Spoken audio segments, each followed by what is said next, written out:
Captain Tibbs here, and I've got a statement to make. Last week, the Dylan walked out on JWF War, and with that, I am officially terminating his JWF contract. He could have been one of the best. He is one of the greatest performers I've ever seen, one of the best talkers in the world right now, but you know what? Damn it, I cannot abide something like that. So to the Dylan, Captain Tibbs wishes you the best of luck in your future endeavors. Thank you. Oh, I thought you were going to throw because you're terminated. No.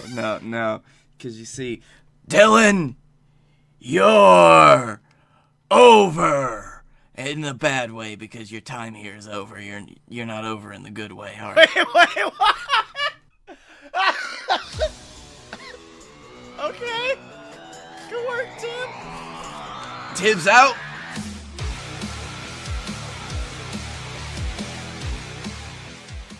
So welcome to Fight Boys, ladies and gentlemen, the weekly podcast about professional wrestling and not so professional wrestling. I am your host, as always, Scotty Moore, joined by my tag team partner in crime. He is the plattest man on the planet. He is the JWF World Heavyweight Champion. He is Blake Tanner. Thank you. You're too kind. Thank you, ladies and gentlemen. Please, no pictures at this time. And with me, as always, the host, Wait, I've Scotty. already introduced myself. Shut up. Okay. I always introduce you, you son of a bitch. I also wasn't paying attention. Scotty Moore. Hi. What happened in wrestling this week? Well, apparently, unfortunately, Dylan's been fired, so Dylan's not with us this week. Yeah, unfortunately, Dylan has been fired from the JWF, and that was the only big release this week. Nothing else, Blake. Okay, no, stop. We're gonna do this fun little joke. I know we're gonna be like, Blake, I've got some horrible news. There was a big release from WWE. It was just world-ending. Everybody is sad about it because this person was so utterly, amazingly talented. Can't we just say rest in peace, Darren Young? And then, we're all supposed to laugh at it. It's like, oh yeah, Darren Young got fired because he's been doing some great things, right? Yeah. But we need to talk about Summer Rae. Yeah, thank you, because we have like a little Facebook chat, and we're planning on opening something with our Patreon to where everybody can chat with us about wrestling. But when the news broke, both of you were like, wow, Emma, I can't believe it. Emma's gone. Because, Emma's an extremely talented performer they've had for a very long time, who I think has gotten the shaft ever since going to... She is basically the poster child for being mistreated on the main roster. But I just remember But I just remember looking down at my phone and being like, Summer, no! Yeah, because Summer has been on TV in the last 2 years. Look, no, she's been training. I follow her on Instagram. It's a whole lot of her modeling, which I'm fine with, but also, she's training to get back in the ring, and they dashed my girl's dreams. Well, see, she's still got that modeling stuff going on, though, and I think she's pretty good at it. I think, well, that's a very weird statement. I think she's very good at being attractive. I mean, look, if there's anything that I've learned from knowing people that do modeling, there's a lot more than being attractive. Being attractive gets you in the door, but knowing how to use it. Okay, you gotta use yourself. You gotta use your words when you're a model, Scotty. Surprisingly enough. I was fixing to say, but they're photos, Blake. You gotta use those words. You look at it, you're showing off your modeling portfolio, and you're just like, as you can see in this one, I was saying the word chicken tetrazzini. In this one, I was saying the word bourbon cocktail. In this one, you're like, wow, I see. There was actually a lot that went into this, wasn't it? Yeah, let me show you the flower collection. My personal favorite is rhododendron. Oh, really? Is that the name of the piece? No, that's what I was saying as they were taking my picture. Over and over again. And I guess we should discuss the fact that life has begun to imitate art, because I'm sure you're an It's Always Sunny fan, right? Yeah. Well, you know, a couple years ago they released a really good episode on pro wrestling. It had Roddy Piper in it, and they came up with a few comical gimmicks. Like, I think was it Dennis and Charlie or Dennis and Mac who decided to be the Birds of Liberty or something like that? Yeah, I actually haven't seen this particular episode, even though I've seen it meme to hell and back on the internet. Well, one gimmick they came up with was for the character of Frank, who of course is played by Danny DeVito, known as the Trash Man. Oh, I know the Trash Man. He's the trash man. He eats trash. And unfortunately, it looks like WWE has caught that gimmick for Braun Strowman, who just came out on Monday like, I'm the trash man. I eat trash. I think the most amazing thing is that, like, he didn't come back in the same garbage truck that he left in. So this has just been a story of Braun Strowman, like, garbage hopping across the United States, hoping that the next garbage truck will be his leap home into the arena. It's Garbage Leap. Garbage Leap with Braun Strowman. It's just, I don't think I've ever seen a weirder solidification of a babyface turn than with Braun the Trash Man, the Trash Boy Strowman. Because I'm gonna jump out at him. Yeah. Yeah, well, it's not only that; it's this moment of Miz walking into his dressing room, which WWE's had a week with dressing rooms, which we're going to get into. But he walks into his dressing room and he just sees a bag of trash, and he's just like, "Oh no, it's the Trash Man. He eats trash, and he's gonna eat me." Oh my god! My personal favorite was the fact that Miz and his buds don't know how to work child locks in cars. Oh, yeah. Because they spent so long fiddling with those locks. And then it led to... Okay, so Miz committed murder on the last pay-per-view. We all know this. But Braun came back and did a double death. Extreme to the max special murder on everybody. Well, you see, Braun Strowman is no longer a living man. He is a trash golem. He comes to protect the trash when one insults it. How dare you? I'm the Trash Man. But, I mean, it's the same... I guess the thing about them not being able to work the child locks is just because WWE every once in a while has these horror movie angles where it just doesn't work in the knowledge of WWE. Like, I remember the Zack Ryder Kane angle, which is probably the worst angle that has ever happened in WWE history. And all I remember is Zack and Eva, not Eva Marie, Eve Torres were going on a date.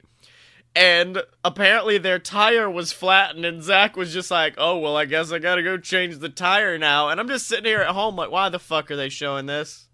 I understand what's going to happen, but, like, you guys are not filming, like, the new Friday the 13th, Here Comes Caney.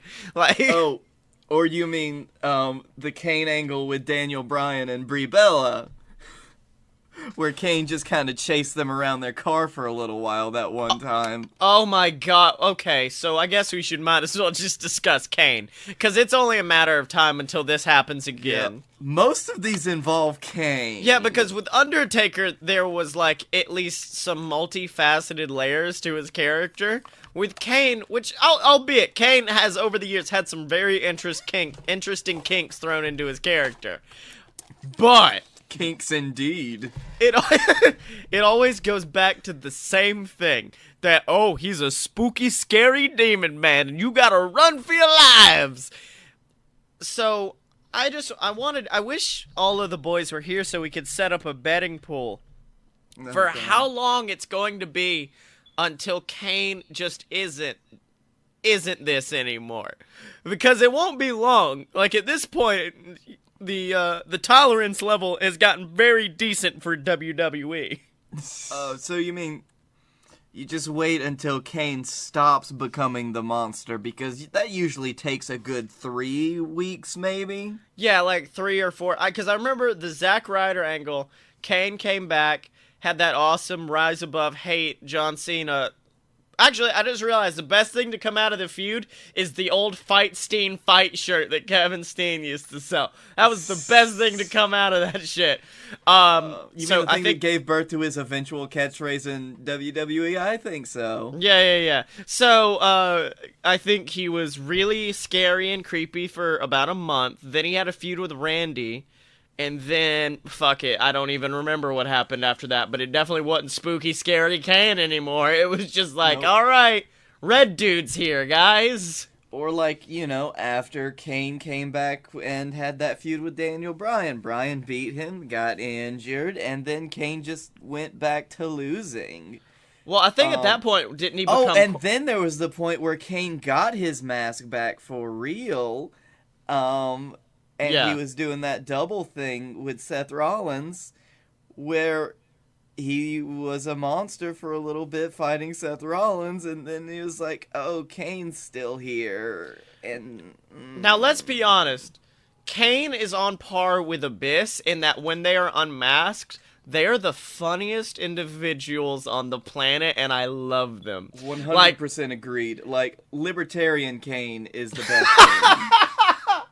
So, like, with the corporate Kane angle, the best part of it wasn't Demon Kane coming out and attacking Seth. It was corporate Kane backstage being like, wow, I don't know what's going on, big man. I don't know what problems you're having, Seth, but I'm willing to help you with whatever you need. Do you need me to call HR for you? And then just, like, this giant shit-eating grin across his face. As if no one in the authority knew what the fuck was going on. They were just like, no, I think it's 2 separate people, man.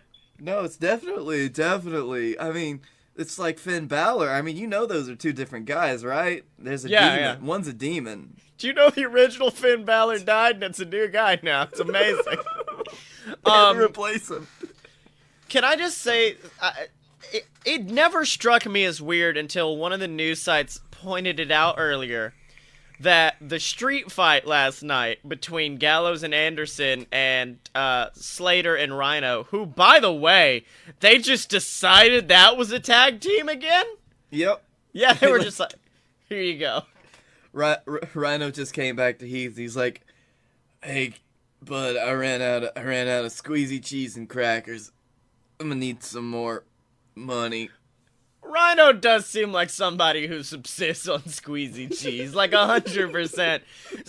So, they were in costume, and obviously Gallows and Anderson were Chad Too Bad and Tex Ferguson, which made me go, they need to get the win. Mm-hmm. Obviously they don't, because WWE is wrong in every way. But my favorite part, and it didn't strike me until someone pointed it out, was that for this Halloween street fight, on the Halloween episode of Monday Night Raw, in the month of Halloween, who did Slater and Rhino come out as? Fucking Santa Claus! Of course they did. Yeah, I know. Do you not remember when Rhino dressed up as Santa Claus for that episode of Talking Smack? Oh, you And he made everybody uncomfortable? Yeah, drunk Santa Claus Rhino, he was the best. Well, I'm sorry, unfortunately, you did not get a Rhino Santa. You got Rhino Mrs. Claus, which was equally creepy. However, not nearly as creepy and also sexually confusing as Kenny Omega. I wasn't confused at all, sir. You're like, I knew my answer, and it was yes! Because I remember watching the match, and I saw Marty come out as Aladdin. The only problem is I got the costumes for Aladdin and Abu mixed up in my head, and I was like, why is he dressed like a... I was like, oh, he's dressed as Abu, so Kenny's probably Aladdin. Oh, wait, he's got Abu on his shoulder. That means he's Aladdin. Oh, Kenny must be the genie. Then out comes the genie, who, I'll be honest, I forgot Chase Owens was in the Bullet Club. And so I was sitting there going, who the fuck is this dude? wait, so who's Kenny? And then out comes Princess Jasmine Kenny Omega. Oh, it's Princess Kenny. Princess Kenny. Kenny. And I just stared at it like, okay. And whoever did his makeup was on point.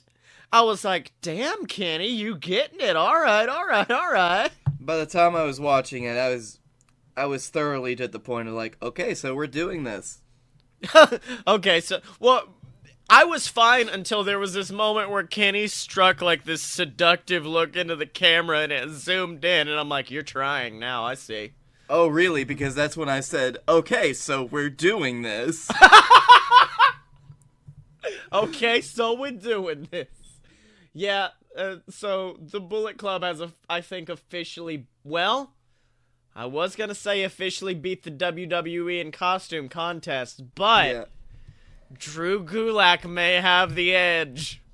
He did it good. He did it good. Well, my favorite, so for those of you at home, WWE had a fun little costume contest with 3 people, which is a shitty costume contest. Uh-huh. And 3 very different people. With 3 completely different people. Well, I guess you had a Raw, SmackDown, and a 205 Live star, so okay. So Sasha comes out, and hers is pretty fucking good. It's Cesaro, but it's a crying baby head, and then the rest of her is just Cesaro, but also she's got an inflatable doll between her legs to make it Sheamus. I was so confused at that point. Oh, God. And so, that was a thing. I had to pull up a picture to see it again. I'm just loving this. I'm going to send it to you in chat because I just need you to look at Renee's face. Yeah. And just see, like, how she really felt about this segment. Yeah, Renee was done as far as this segment was concerned. But that was one thing. And then the other thing was Miz as David S. Pumpkins. Basically, I'm realizing slowly that Miz has the weirdest fucking sense of humor of all time. Because, like, 2 skeletons just pimp out, but I guess WWE couldn't afford the David S. Pumpkins music, so it's just 2 skeletons dancing for no reason, and then Miz runs in and is just like, hey everybody, I'm David S. Pumpkins. Any questions? And then he just runs out awkwardly. I'm like, oh, okay. You know who I feel like their sense of humor, like, gets along very well with each other? It's The Miz and John Cena. Oh, yeah, I'll bet you anything those 2, like, they love each other. They love each other. Well, the only problem, and this is just for anybody who is David S. Pumpkins this Halloween, just dress as him, don't try to be him, because to try to be David S. Pumpkins means you have to try to emulate the man that is Thomas Hanks and how lovable he is, and you won't do it, as evidenced by The Miz in his creepy little Jew-fro scooting out between Renee and just being like, hey guys! How you doing? I've just pulled up an article called An Oral History of David Pumpkins, and I really want to read it. The best way to describe Miz's costume this year was, you get it? You guys remember David S. Pumpkins? That's who I am, And we're all sitting here like, yes, Miz, we understand. And then out comes the most beautiful woman I've ever seen in my life. In the form of Drew Gulak as the boss, Sasha Banks. Okay, so we're doing this. Okay, so we're doing it again. And, well, my favorite part is the fact that Drew, in the beginning, was totally out of character. He was just like, hey guys, what's up? It's me. Hey Sasha, how are you doing? But then, like, they did an interview near the end of it, and he went back into his 205 Live character, so he was just like, kids, let me tell you something. If you get a piece of candy, and it's, like, partially unwrapped, just throw that bad boy away. You don't want that. You don't get that candy. Don't go out in less than groups of 3. Like, he just started doing all of the Halloween safety spiels that have ever existed. And I was like, damn, he must have worked. He has a full PowerPoint on this. Oh, thank you, Drew. Mm-hmm. Thank Drew for Drew. God bless Drew for Drew. Drew. So did anything happen on SmackDown? I'm gonna be completely honest. I was too busy working. Let's see. Oh no, that's a 205 discussion thread. Really quick while I look this up as well. I just want to address, like, some fun dumb rumors that are going on about releases.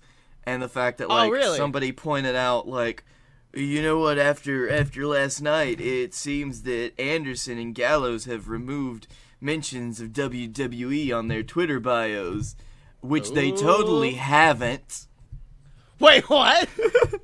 It's like, this dude posted some screenshots, and someone comes up 30 minutes later, and it's like, yeah, because they changed them. Oh, okay. And someone else brought up, it's like, well, it looks like Finn's over too, because Finn posted a picture on Twitter that's just a tombstone that says bye. Unless you have Finn Balor versus The Undertaker at Survivor Series, the Demon versus the Dead Man, in a match that will make me feel so happy. Or it's gonna be Kane. Oh, no. Because, you know, somebody else can tombstone people, and somebody literally tombstoned Finn Balor last night. Yeah, but I want The Undertaker. You're not getting The Undertaker. He's gone, Scotty. You're gonna have to deal with this at some point or another. And you know what? You were wearing the vest of the man that did it. I'm sorry. I'm sorry to I'd like to apologize to my fans, to my family. I'm the reason why The Undertaker is retired. You have to bear that cross until the end of your life. And if you want to support me in these hard times, just go to merch.aloadofpurebs.com. That's right, ladies and gentlemen, merch.aloadofpurebs.com is the only website where you can get the official merchandise for the Fight Boys. That's right, ladies and gentlemen, over at merch.aloadofpurebs.com, we got all kinds of beautiful Fight Boys merchandise, whether that be tumblers, shirts, mugs, whatever you would like. And of course, we do have shirts all relating to that amazing Birmingham, Alabama-based professional wrestling organization, the JWF. We have shirts for the JWF champion himself, Blake Tanner. We even have the special edition Tri-Blend Blake Tanner shirt. Absolutely fantastic. And then, of course, we do have the shirt for the former JWF champion, the VWO. We have shirts for Scotty Moore. I just now realized I think we still have the Dylan shirt, even though he's been fired. But, I mean, if you like fired dudes, pick up this shirt, motherfuckers, over at merch.aloadofpurebs.com in the Fight Boys section. So, we had a fun little discussion because Enzo Amore has had him a fucking week. Like, I don't know. That's beyond anything. Like, all of that is an understatement for the Enzo Amore experience. And what's bad is it's getting to a point where I'm turning around again. Because now I'm getting to a point where I'm like, well, he's going out into public, he's getting on TMZ, he's causing a ruckus, maybe he's bringing attention. Until I remembered, oh wait, the Bullet Club's already doing that in a much better way. I think, like, the reason that they let him do this is because for them, any publicity is, like, stuff that's getting eyes on the product. And, like, Vince McMahon loves that fucking shit to death. Yeah. But Enzo is just a perfect heat sink magnet for hatred. Yeah. Well, my favorite is the fact that we've now established that the more this happens, the farther Enzo has to change away from the arena. Like, at first, they were just like, you're banned from the locker room. Then he, like, let one of his friends wear his belt, and it's like, now you're banned from the arena. And my favorite was, I think that's true, because on TMZ, they were just like, they were talking to him, and Enzo cut, like, this amazing, like, yeah, I'm the hottest dude in the ring, it's gonna be amazing, every time I step in the ring, I get ratings. And then the interviewer is just like, yeah, but you've kind of been kicked out of the fucking locker room. No one wants you around. And without missing a beat, he's like, bro, I got my own locker room. Literally. That's a fact. I don't talk to nobody. You know why? Because if you ain't talking money, what the hell are you talking about? And all I can think is just like, I think I know where his own locker room is. He's at, like, the nearest Waffle House in the bathroom. Just like, hold on. Yeah. I want scattered and covered. Thank you. You mind if I use the bathroom really quick? I'm gonna come out in some weird overalls. We were all spending a little while just chatting about the different places that Enzo Amore had to change, and in the end, the Waffle House just seemed the most appropriate. Yeah. Well, it gets funnier, because I think we have to do something different, because that was after he fucked up a little bit. I think he has now officially said the dumbest shit. Let me see. This is a full monologue. I'm actually going to use this for auditions in the future. Oh, fuck. You're looking at the Marinara Riviera of the WWE. Hashtag the realest champ defends his title every Friday, Saturday, Sunday, Monday, and closes it out in the main event of the Zoe Show, aka 205 Live, every damn Tuesday. Now, I know I told you kids to work smarter, not harder, but that's only because I'm a certified G, and the G is for genius. The hardest working man in the WWE is a certified G. And let me be frank, because I got the source. I work smart, but I'm a good guy. So I feel for those. I feel for the incompetent bunch of loserweights who can't compete because the only thing I lose is sleep. And you can't teach that. Jesus Christ. Okay. Now, I know we give him a lot of shit for his booking, and I will continue to, but Roman Reigns just sat up in his fucking bed, like, face covered in mumps, and he's getting out of it right now, and he is just walking to Enzo Amore, no matter where he is, because somebody gets that punch, is gonna get punched in the face. Oh, no, someone's about to get mumped in the face, but he's about to get mumped.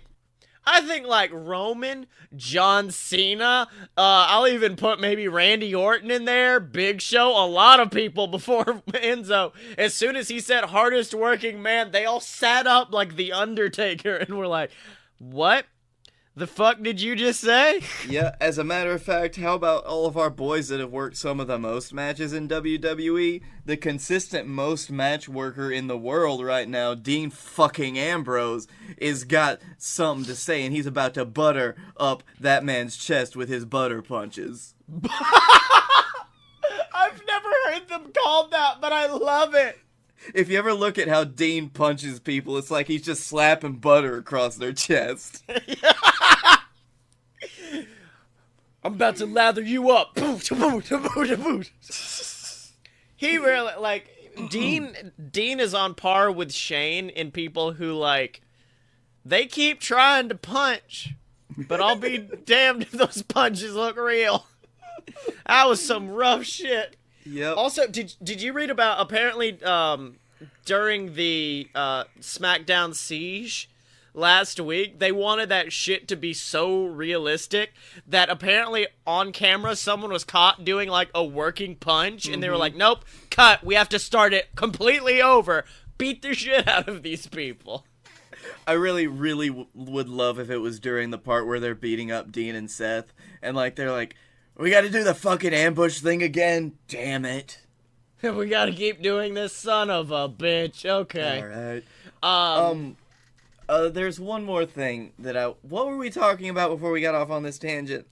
Enzo Amore. Butter punches? Yeah, butter punches. But I know where Enzo has to change now after a long, hard consideration, because the space just opened up, actually. And it's really? In the nearest garbage truck. As driven by the trash man. I keep him in the back, in the trash. Also, apparently, I was looking up some stuff about 2K18, because I'm looking at picking it up soon. Which, as a man who runs a YouTube channel where I play the video game, I really think I should own it. But, I realized something very good, that they've included squash matches. And their example of a squash match was Enzo Amore across from Braun Strowman, and it was the best 2 minutes of my life. Oh, that's lovely. Oh, wait, you know what we needed to speak about, and I guess we can toss it in, is the fact that Leo Rush is probably already about to get some Enzo status. Because did you see what he tweeted about the releases this week? Oh, I fucking did. He stepped in some deep shit. Like, what? He stepped in a trash pile so big that even Braun Strowman couldn't get him out if he wanted to. He just goes, I guess these are the things that happen when you're truly not when you're not truly ready for Asuka. And I'm just sitting here like, fucking, even in kayfabe, Emma's faced Asuka before and didn't get fired. What the fuck? No, I don't, like, even, the only way that I think that would have been acceptable even is if she didn't get fucking fired. Yeah, exactly. And then he, of course, sent out the apology of, at the end of the day, there's a certain level of respect within professional wrestlers in the sports and entertainment industry that is noted within peers. With that being said, Emma, I respect you and everything that you've done for our business. It saddens me that the controversial tweet, he puts that in quotes as if to lessen the blow. It wasn't controversial. I was just a dick. He had main roster people, like, talking shit about him, telling him how, like, he had stepped in it and he needs to do something. And then he comes out with this apology. This apology that's not... I'm not apologizing for what I'm said. I'm apologizing because you took it bad. Yeah. Let's see. It got completely blown out of proportion and looked at in a very insensitive way. As a family man with a 4-year-old son and expecting another, I would never laugh or mock the fact of someone losing their job because of how it can... You just did! I would never laugh or mock the fact of someone losing their job. That's what the fucking tweet was doing.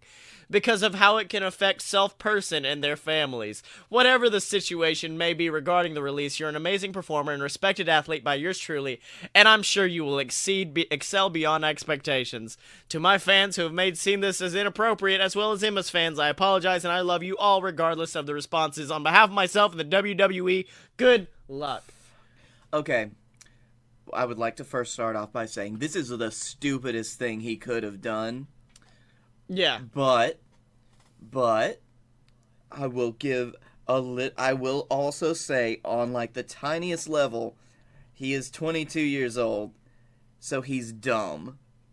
By virtue of being like in his early 20s, he is dumb. As a man who is still in his early 20s, I am very dumb. Yeah. But this is also this is some shit that I could like see like Paige doing back in the day too. But I think Paige, it would have went over better because Paige knows Emma. Like, that's fine. Yeah. Like, this dude just popped in and it's like, fuck you. Yeah, exactly. At which point, good old Jack Gallagher pops in, apologizing because people didn't like your joke. Not for joking about someone losing their job. Also, try the English classes at the Performance Center. Thumbs up. Gosh, I love this man. Jack had the smooth, classy response. Meanwhile, Dash Wilder just popped in like a motherfucker. So busy trying to be a comedian, you forgot that you're a dumbass. Bam! Damn, Dash! Oh god, there was another one, and it was one of those it was one of those times where Bray broke kayfabe on Twitter, which... Oh, really? And he's like, ugh, I can't find the tweet, but he got real pissed off.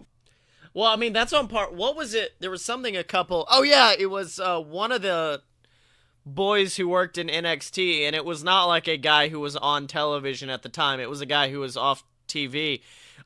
He just posted the social jobbers making fun of the social outcasts. I remember that. And literally the entire roster face-fucked him for the next hour, and it was beautiful.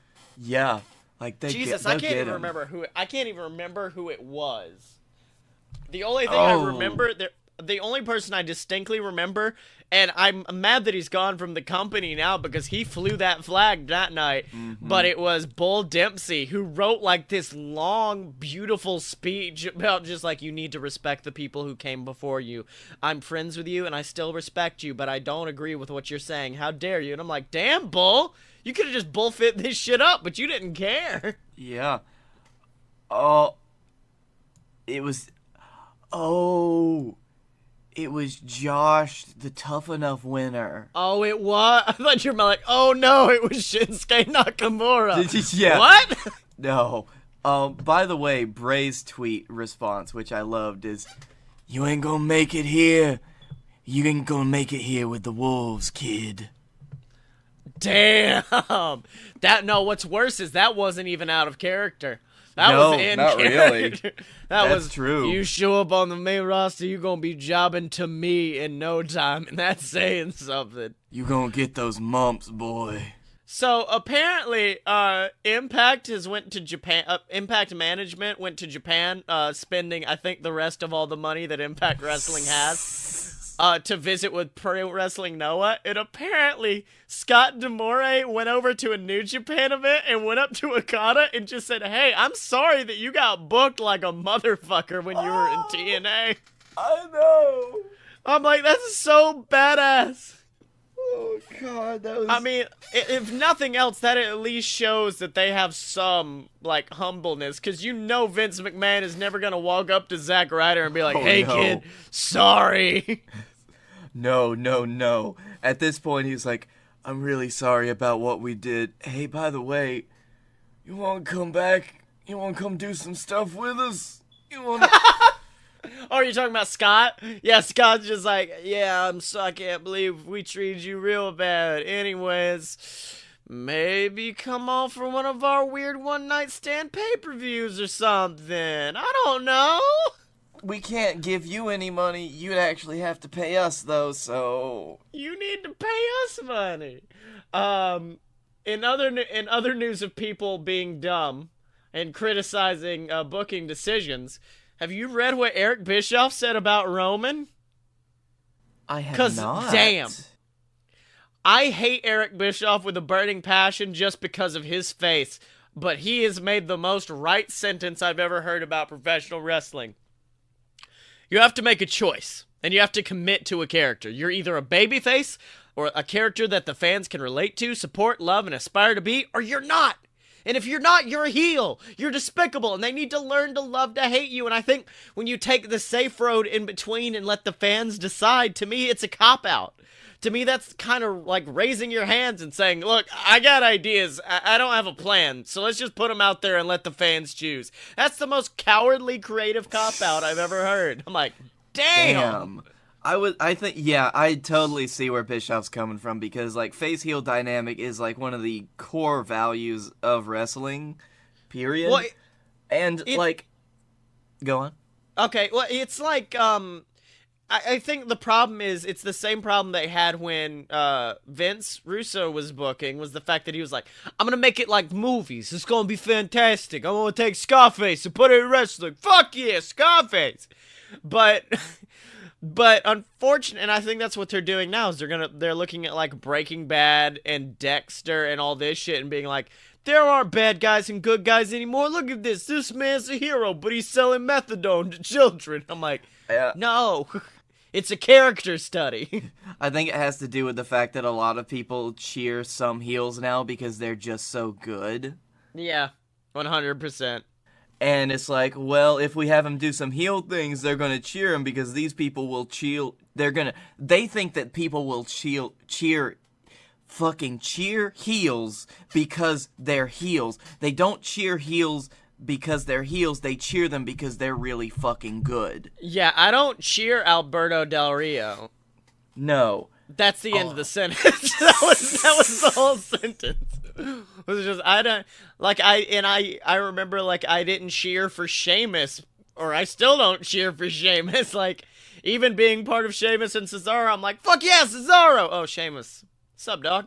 Hey, actually, that's wrong. I cheered for Sheamus once, and it's when he came out as a giant rhinoceros in the Ninja Turtles movie, and I was like, yeah! He did it! My baby boy! My baby boy's a giant turtle or a giant rhinoceros. It's beautiful. That's my Which, dad. by the way, that's my dad. We need to discuss that movie on BS sometime because holy shit, it is buck wild.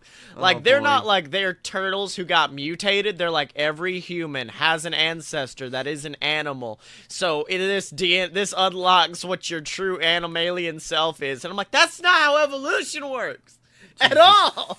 Okay, fuck. No, I don't want to go on this tangent tonight, but we will. Oh, we will. Well, speaking of movies, apparently, Jeff Goldblum is really... Have you ever met somebody who's just such a kind soul that they're really interested in listening to you talk about wrestling, but they don't know what the fuck's going on? Well, Jeff Goldblum's one of those people. Jeffrey Goldblum, star of Thor Ragnarok, he was getting interviewed by one of the guys from Wrestle Talk TV, which is He's done other things other than Ragnarok, by the way. I'm just saying, go see Thor Ragnarok in theaters this Friday. Anyways, not sponsored. He was getting interviewed, and Jeff, of course, is just a kind man, so he's like, yes, I'm happy to be sitting down with you. It's a good interview that we're having. What is that on your shirt? It looks like Breezango Fashion Patrol. What does that mean?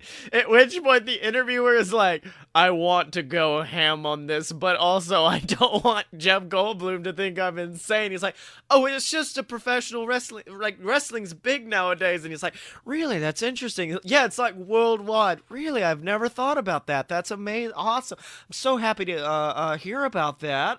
Very good. Let's talk some more about it. And I'm just sitting here like, damn, Jeff Goldblum. You know, is it bad that I know, like, exactly what this response is, and it just reminds me of one of our professors from when we were in theater?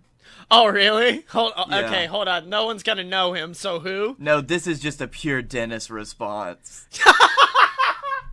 Yes, it is. Yes, we actually were taught by Jeff Goldblum when we went to UAB, and he was just like, "Wow, that's very interesting, awesome, cool." Meanwhile, he's just like leaving, like I have no idea what's going on, but he was just so joyously happy about Breezango. I have seen Jeff Goldblum with some pretty hefty spray tans in the past. Exactly. I think he could be the third member of Breezango. What would it be called then? Because now we've got to throw in a Goldblum, Breezangoblum. Breezangoblum, it's gotta be. Or Gold Breezango. Oh no, because then people would think Gold Dust has joined them. Oh, I think yeah. Breezangoblum is perfectly fine. Breezangoblum, Fashion Patrol. That's right, Uggos. We're coming to, we're gonna take you out. That's what's gonna happen. All right. Fantastic. I'll be back. I can't wait until they start doing some movies and we get Fashion Independence Day. I was gonna say Fashion Park. Fashion Dependence Day. Fashion Dependence Day! Style finds a way. I'm just saying. Welcome to Fashion Park. Fashion Park. Fashion Park. Before you knew what you had, you took it, you gave it a t-shirt, you popped a label on it, and then you put it out there for people to enjoy. Can't believe it. No, I'd love if they pulled like a Z True Long Island story with fashion police to where like the higher ups slowly start changing it and making it like shitty, and then Jeff Goldblum comes in for one episode of Fashion Park and he has to yell at the higher ups, and he's like, before you even knew what you had, you took it, you marketed it, you took entire control of it, ruined it for all the people at home. How dare you? You bastard. Wait. Damn it. Okay, I'll do this later. As someone who has seen you dick with that harmonica for weeks now, I was like a proud mom. I was like, oh, my boy! Yep. He's getting it on that thing. I know how to do the tabs. It's just hard to remember the numbers. Mm-hmm. Well, ladies and gentlemen, you know what's not hard to remember? Because I say it every damn week. Patreon. patreon.com/fightboys. That's right, ladies and gentlemen. Patreon.com/fightboys is the only website where you can go to help support these good fight boys, right? Yeah, it's basically a monthly subscription. You can donate $1, $5, however much you want. And we do have some perks for you, all related to that amazing Birmingham, Alabama-based professional wrestling organization, the JWF. Just for $1 a month, $1, ladies and gentlemen, you will become a JWF jobber. We'll bring you in, we'll give you a name, give you a character, and probably promptly job you out to Jeff Goldblum, who, son of a bitch, Jeff Goldblum would have been a huge get for the celebrity division when we had it. Damn. Oh, man. Yeah, I know, right?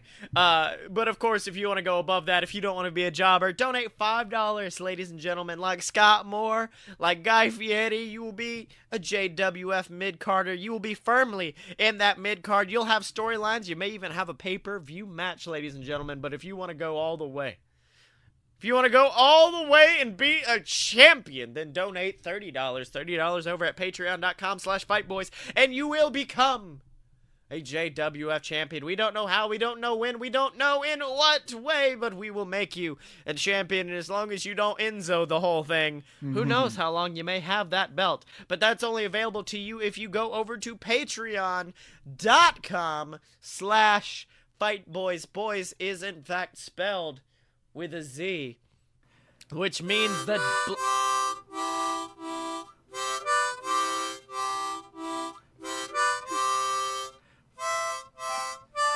That's really weird. That shouldn't. Oh my god, is that the music? That's the introduction music for everyone's favorite. It's the greatest professional wrestling organization in the world in Birmingham, Alabama. It's time for the JWF, ladies and gentlemen. Also, I like to think if Jeff Goldblum did join the JWF, his theme music would be you sloppily playing the Jurassic Park theme on your harmonica.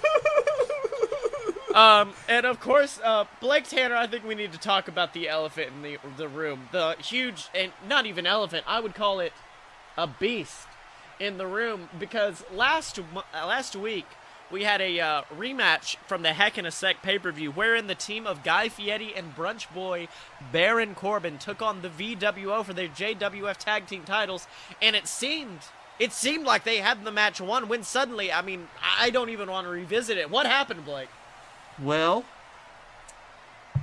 you could say that the JWF was visited by a force in nature, by something large, something destructive, something that came in like one would say a tornado, but like the one of the biggest, like an EF5, because Brock Lesnar came into the JWF and wrecked shop. He came in, he destroyed Brunch Boy, Guy Fieri, the VWO, it didn't matter. He tore the ring up. He hurt a few people in the crowd. He murdered a man. Yeah, we don't talk about that one, but yeah, that actually did happen. But of course, the ever willing to make a buck Captain Tibbs, the owner of the JWF, has invited, and what I do not even think is a good move, but he has invited back Brock Lesnar. And he is not alone, ladies and gentlemen. He has, of course, brought his advocate, the former owner of ECW Wrestling, one of the greatest talkers in professional wrestling. Paul Heyman is here in our ring, and Captain Tibbs has invited him to explain his actions from last week. Let's have a listen. Ladies and gentlemen, my name is Paul Heyman, and I am the advocate for your reigning, defending WWE Universal Champion, the Beast Incarnate, the Conqueror, Brock Lesnar. Now, I know a lot of you seem confused as to why exactly we're here, because we understand that this company is barreling down the path to its next great pay-per-view, which still doesn't have a name, by the way. But we also understand that that pay-per-view is going to be the same weekend that my client, Brock Lesnar, is going to step into a ring and eviscerate Jinder Mahal and prove that he is the greatest champion in the history of the WWE. Oh, I'm sorry. Does that upset you? Because I know how you independent wrestling fans certainly love to boo the WWE. You love to criticize the WWE because you're aware that if you tried to do what we do, well, just look around and you'll see the result. You see, a lot of you out there are thinking this company, the JWF, that you're saving professional wrestling, right? Well, no. You are killing the business of wrestling. So much so that my employer, Vincent Kennedy McMahon, refuses to run shows in this godforsaken city now. What? Do you think we didn't take notice of what you've been doing? You think we didn't realize the pay-per-views that just so happened to go up on nearly the exact same day as ours? You think we didn't notice when Connor or Baron Corbin seemed to disappear for a few days? No. Which is why the WWE has sent Brock Lesnar as the most vicious form of cease and desist. Brock Lesnar is here to destroy each and every one of your so-called superstar, and Brock Lesnar is here to... Well, ladies and gentlemen, that is the music of somebody who I didn't think would be able to even walk this week.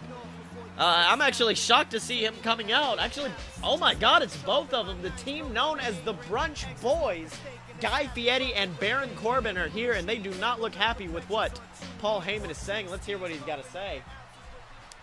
Paul, could you please do us all a favor and just shove a latke in that fat mouth of yours so we don't have to hear it speak anymore? Because you see, last week, you struck the first blow in this war. And you struck that blow on two of the best damn men this company has to offer, Guy Fieri and Brunch Boy Baron Corbin. A man who despised your company so much that he had to come to us with open arms, ready to become something amazing. And he is.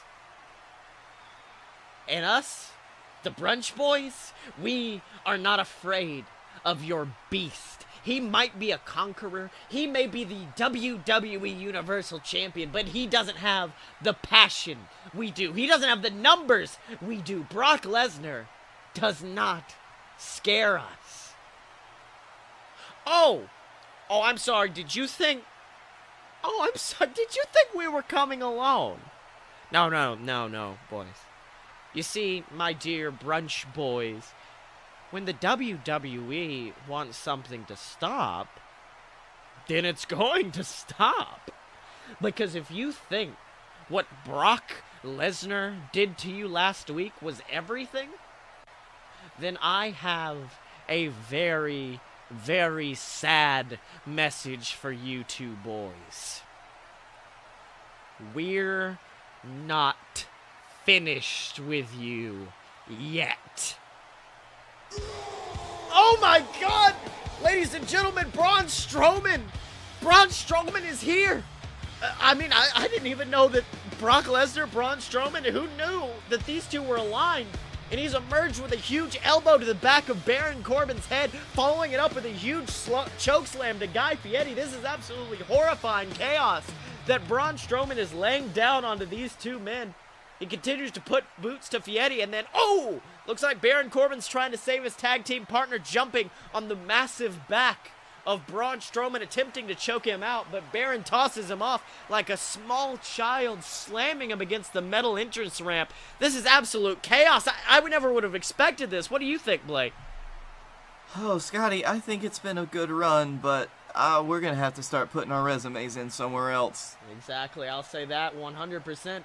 Even you could look in the ring, Paul and Brock Lesnar standing, staring, laughing at the Brunch Boys, who looks like, oh my god, Oh, look at the strength of Braun Strowman as he picks up both of the Brunch Boys. Both of this massive tag team of men hitting a big running power slam into our set. Not the set. We can't afford a replacement. He's busted the set apart. This is broken. The Brunch Boys have been destroyed. It is chaos in the JWF arena. My God. It's over. And let me tell you something, ladies and gentlemen. I think it may be the end times for the JWF because, of course, one of our finest warriors, one of the biggest champions we've ever had, the Dylan, of course, last week left under, I mean, he didn't really give us much of a reason. He just said he wanted to leave. He wanted to go to another company. After suffering a few losses in recent months, you could tell that Dylan had not been happy with his position in the company. And I guess it's been revealed by Captain Tibbs at the beginning of this episode of Fight Boys that Dylan is no longer allowed in the JWF. That's what the Dylan was saying. Dylan said that legends could go anywhere they want, and Dylan thinks himself a legend. He's very good, amazing talent, and he took his ball and went. Exactly. I think Dylan is trying to prove himself as a legend, and who knows what he's going to be doing, but I'll be damned. I know the Dylan, and I think whatever he's going to do next is going to be shocking the entire world. But speaking of shocking the world, Blake Tanner, I have an absolutely amazing announcement. Let me remind everybody at home that after so many months on the shelf, a god is coming back to the JWF, a man who has called himself the God of Law, the God of War, and the God of the JWF. Momoa Curry has returned. I saw him in the gym the other day. He was looking real good, baby. Oh, yeah.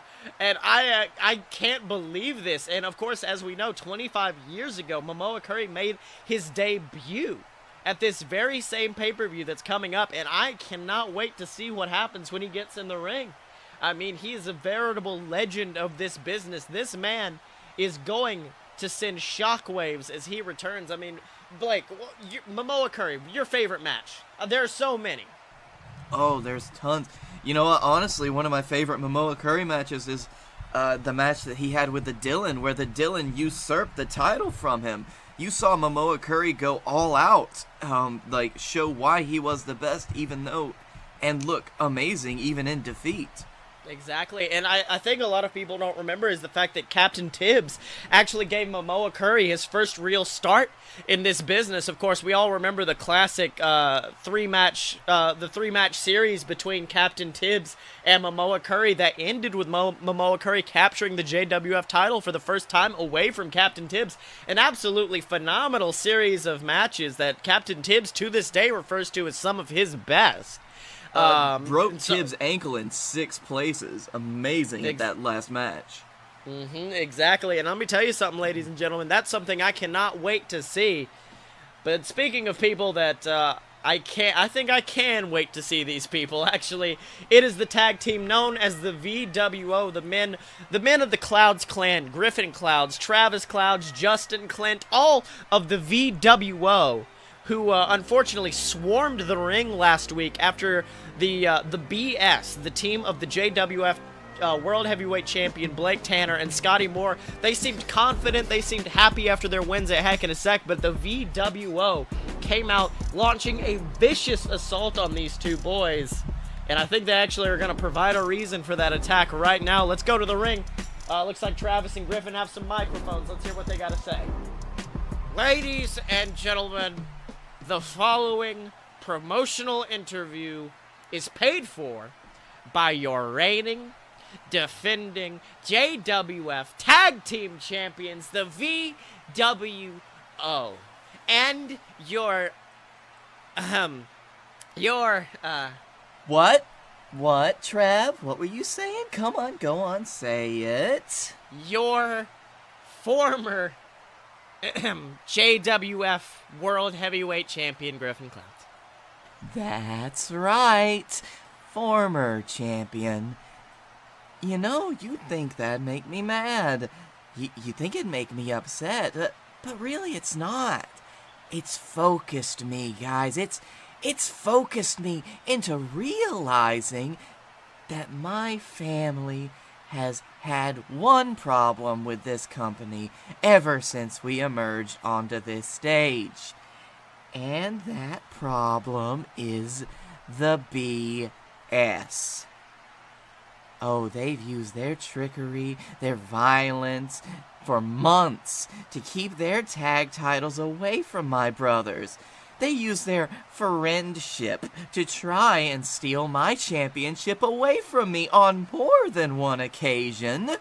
Those two men are a curse on this company and a curse on the Cloud name. So, we've got some big plans for this next pay-per-view, my boys. Big plans. You think you're bigger than the VWO? Then you should take us on. All of us. I don't care how many of your tricks you pull, how strong your friendship is, you will never be able to take down the Cloud Clan when we're all together. I dare you. Oh, it looks like the BS have had enough. They're coming out.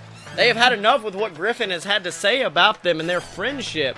And here's seeing what these two boys are going to say in response to this challenge they've made for the next pay-per-view. Hey, Blake, you know, I don't think this guy likes us too much. Really? Yeah, just when I was starting to think he was pretty cool, too. I mean, you know, Scotty, I was going to buy one of those really soft, cottony VWO shirts and wear it at the gym. Wait, really? No, of course not. These guys are complete and total nut jobs. Which is why they're clearly stupid enough to challenge us again after we have so thoroughly handed their asses back to them. VWO, face it. Between Scotty and I, we've pinned each of you bastards more times than we can count.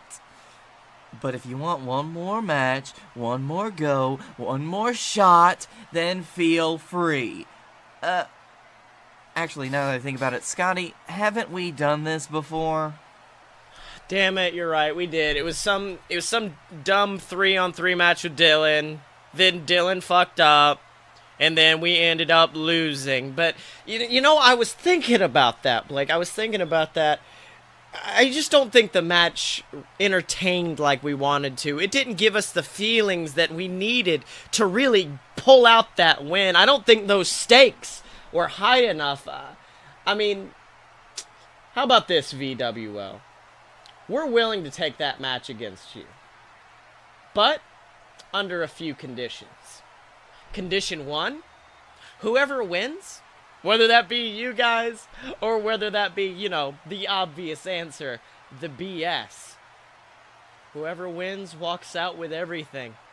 Every title, every championship, every single one comes to us. But, you know, I don't think that's enough. I think we need something else, something to latch onto, something to really make the BS fight. So, Blake, I'm going to need you to do me a favor. I'm going to need you to take this big plate of delicious Outback sirloin. Take these steaks I've got, and I need you to raise them as high as the roof. Ooh, you want me to raise these steaks? You want me to take these steaks and raise them, even though these steaks are pretty damn high. I'm already holding them over my head as it is, but ooh, How about this? Hey, Griffin, you keep talking about how the BS is the curse on the JWF, how we're everyone's problem, including and especially yours. Very proud of that, by the way, because I will be your problem until you leave this company. Actually, yeah, now that I think about it, you don't want to have that kind of curse around, do you? You want to go all Ghostbusters on our ass and get rid of the spooky, scary BS. So here's your chance. At the next pay-per-view, the winner gets every damn title the company has to offer, and the loser leaves JWF forever. So, boys, you better bring your best, and I promise we will make it. Actually, Blake, there's a problem. There's a little problem. I mean, I know you had your really cool ending. You had your cool ending and all that. But Blake, you're saying you want them to bring their best. You want them to be the greatest. You want them to have the best match. But you see, you just can't spell the best without B. S. Well, ladies and gentlemen, there's some amazing news. Looks like we've got a match made for the next pay-per-view, and it looks like it's going to result in a huge change in the landscape of the JWF. Of course, the winner gets all of the tag titles, gets all of the World Heavyweight Championships, and the loser leaves. We could lose the BS forever, or we could lose the VWO, which I know some people in the back would actually be happy to hear about. Blake, how do you react to this news? That's a very fierce attitude coming from the BS, and really, I think they were able to put everybody's own feelings towards the VWO pretty clearly and concisely, and honestly, I couldn't have said it better myself. Exactly. The only thing I will say, the BS seem overconfident. Like Blake said, they know they've pinned them multiple times before, but of course we do remember the only time the BS faced the VWO in a 3-on-3 situation. What happened? The VWO did walk out victorious, so I think the BS do need to keep that in mind headed into the next pay-per-view. So that's going to be absolutely astounding. And oh my God, really? Look, ladies and gentlemen, I just got word from Captain Tibbs, an absolutely amazing announcement ahead of his match at the next pay-per-view. Momoa Curry is returning to the JWF just 2 weeks before his big match next week on the JWF. So that is going to be an episode that is not to be missed, ladies and gentlemen. Momoa Curry is returning next time on the JWF. So, Blake Tanner, what'd you learn this week, buddy? I learned that if you want to have your own private dressing room, then you've got to deal with the trash man. I'm a trash man. And I learned that Breezangoblum is money, and fashion finds a way. So Blake...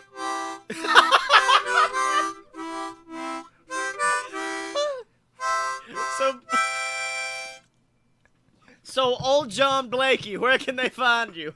You can just find me with my little harmonica over at the Twitter at Blake A. Tanner. You can find me on the Darkroom Vidya at YouTube, Darkroom VIDYA. Last week we did some streaming. We streamed some video games for Halloween. We did 5 minutes of a movie stream. We recorded the audio so you can watch it on your own Mystery Science Theater style. Okay, that's cool. I remember tuning into the stream and just being like, why is this stream not going? Ernest Scared Stupid is it like 30 minutes long? And then I went into the chat and they were just like, YouTube got us in like 2 minutes. And of course, you can find me on Twitter at ScottyMo. That's SCOTTYEMO. Make sure to buy my book on Amazon. It's called Queaselcorp, QUEZALCORP. Make sure to check out the Queaselcorp podcast and all the other amazing BS Network podcasts on a loadofpurebs.com. And of course, Blake, it is now the giving season. The Extra Life giving season, which means that every Monday, Wednesday, and Friday from 10:30 Central Standard Time until usually whenever I get tired, I am now going to be streaming for Extra Life. I'll probably have on Friends every once in a while. But yeah, we are trying to raise as much money as we can for the Children's Hospital of Pittsburgh. It's actually also the same hospital that Connor's Cure donates to, so we like to say we're helping out Connor's Cure as well. So if you're a wrestling fan and don't know about Connor's Cure, I mean, it's absolutely the most fantastic thing that's ever been created, I think, out of wrestling. And so, yeah, make sure to come check out my streams. They are really good. I did Bendy in the Ink Machine yesterday, which I didn't poop my pants, which I was very proud of. But yeah, make sure to check me out or donate over at bit.ly/BSVS Cancer. So BS versus Cancer. The VWO ain't the only person we're taking on, ladies and gentlemen. Make sure if you're watching on YouTube, leave a comment down below, like, subscribe, do all of that good stuff. And if you're listening on iTunes or Stitcher, rate and subscribe us on there as well. Every single little bit helps, ladies and gentlemen. And as always, you can find us at aloadofpurebs.com. Step up to the merch table at merch.aloadofpurebs.com. Donate to the Patreon. Find us on Facebook, subscribe on YouTube, and remember you can find both of us on Twitter at Fight Boys Show. And remember, ladies and gentlemen, if you're a fight boy, yeah, you're a fight boy for life.